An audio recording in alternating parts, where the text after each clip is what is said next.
Merci beaucoup, Masmoup, Sénégal. Ma première question s'adresse au président du Sénégal et de l'Union africaine, M. Macky Sall.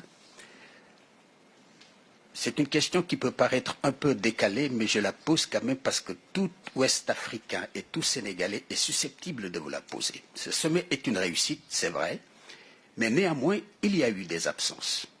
Le Mali, le Burkina et la Guinée n'ont pas été invités, et je crois que c'était des tables vides, et ce n'est pas des spectacles agréables à voir. Alors, vous êtes le président de l'Union africaine, vous avez une proximité avec ces pays que je viens de citer. Qu'est-ce que vous comptez faire très rapidement en utilisant votre leadership incontestable et la diplomatie sénégalaise qui n'a plus à faire ses preuves pour arriver à ce que ces pays-là, qui sont exclus, réintègrent la famille ouest-africaine? Et ça, c'est votre rôle.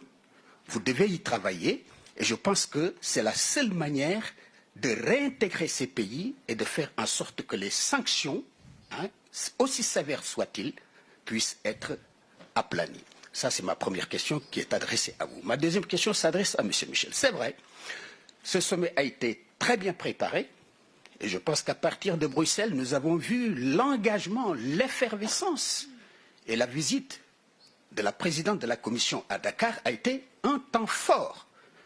Elle n'est pas partie seule, elle est partie avec 5 commissaires. Et il s'est passé des choses là-bas. Et je pense que, je le dis, tout nationalisme mis à part, parce que je suis sénégalais et je suis content que mon pays ait contribué à cette... Essayons de poser la question. Je voudrais parler de la déclaration. Qu'est-ce que vous comptez faire en termes concrets pour que cette déclaration si ambitieuse, si généreuse, soit rapidement suivie d'effets? Parce qu'on a vu des sommets et après... eh bien, c'était des vœux pieux et des grandes déclarations. Et ça, je m'adresse à M. Michel. Merci. Merci beaucoup, M. Mbo. Vous avez posé des questions avec beaucoup de conviction et beaucoup de force.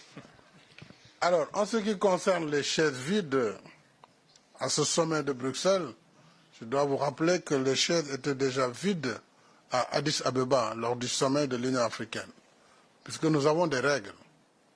Ces règles veulent que la gouvernance dans nos États et l'accès au pouvoir soient obtenus par des élections libres, démocratiques et transparentes.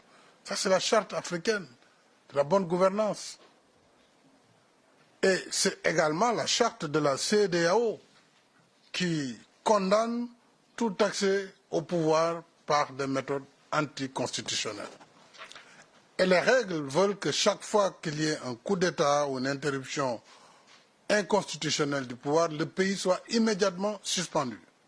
Donc ils sont suspendus, que ce soit le Niger, le Mali, la Guinée, le Burkina Faso. Ils sont suspendus de toutes les instances de l'Union africaine, de toutes les instances de la CEDEAO, jusqu'à ce que l'ordre constitutionnel normal soit restitué. Ce sont les règles. Maintenant, il y a eu des sanctions en dehors, puisque au Mali, ce coup d'État a démarré depuis le mois d'août 2020. De 2020 à janvier 2022, il n'y a pas eu de sanctions, juste au début, parce que nous avions convenu avec la junte d'un schéma de transition, d'une charte de transition, et nous avons accompagné le Mali jusqu'à ce que les délais qu'eux-mêmes avaient demandés, c'est-à-dire un délai de 18 mois de transition, qu'ils aient refusé de respecter ces délais. Et nous leur avons demandé un agenda pour aller aux élections. C'est en ce moment qu'ils ont promis 5 années supplémentaires. Évidemment, la CEDEAO a pris ses responsabilités, puisque si nous ne prenons pas nos responsabilités, qu'est-ce qui va se passer?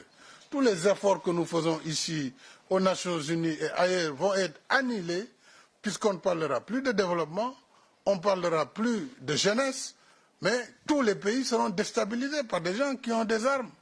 Or, ces armes sont destinées à défendre l'intégrité de nos territoires, à lutter contre le terrorisme, à assurer la sécurité et la stabilité de nos États. Mais nous travaillons dans l'ombre au quotidien pour rapprocher les positions. Et dès lundi, nos ministres seront à Bamako pour travailler avec les autorités de la transition sur un schéma de transition raisonnable Et si ce schéma est fait, nous pourrons lever immédiatement les sanctions qui aujourd'hui font souffrir le peuple malien, qui est un peuple ami et frère. Et c'est de la douleur pour nous également que nos frontières sont fermées. Donc la solution appartient aux autorités de la transition. Nous sommes totalement engagés. Hier encore, j'ai demandé à l'Algérie, nous demandons à la CEDEAO de travailler, de rapprocher les positions. Donc nous le faisons en tant que président de l'Union africaine. Je n'hésiterai pas, s'il faut aller à Bamako, à le faire, pour travailler avec nos amis maliens, parce que cette situation ne peut pas perdurer. Regardez la conséquence déjà sur le départ des troupes européennes et des troupes de Barkhane. Quelles vont être les conséquences sur le terrorisme en Afrique et dans le Sahel? Au-delà des réactions immédiates, d'ailleurs, la mission des Nations Unies pourra-t-elle rester? C'est une grande équation. Qui va la sécuriser? Puisque Moussa Faki l'a dit, c'est une mission de maintien de la paix avec des casques bleus, qui n'ont ni le matériel pour faire la guerre, ni le mandat. Donc s'il n'y a plus ces forces comme Barkhane, qui étaient là avec les moyens logistiques, le renseignement, comment on va assurer la pérennité de la mission même des Nations Unies au Mali?